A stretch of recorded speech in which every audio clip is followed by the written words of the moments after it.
బెంగళూరు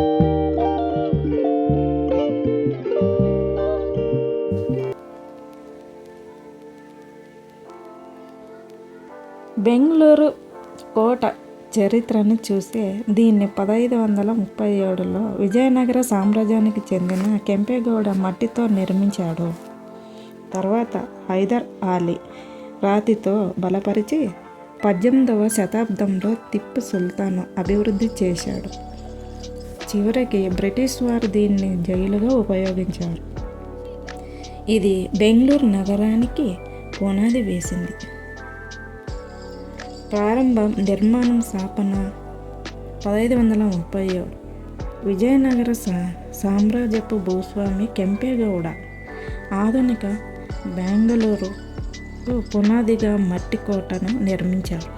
దాని చుట్టూ బెంగళూరు పేట స్థాపించారు. వారసత్వం అభివృద్ధి 17వ 18వ శతాబ్దాలు. కెంపెగౌడ వారసుల తర్వాత ఈ ప్రాంతం పలువురు పాలకుల చేతుల్లోకి వెళ్ళింది. 1761లో హైదర్ అలీ మట్టి కోటను రాతి బండలతో పునర్నిర్మించారు. 18వ శతాబ్దంలో టిప్పు సుల్తాను కోటను మరింత అభివృద్ధి చేశాడు. బ్రిటిష్ పాలన. మూడవ మైసూర్ యుద్ధంలో 1791 బ్రిటిష్ వారు ఈ కోటను తమ జైలుగా ఉపయోగించుకున్నారు.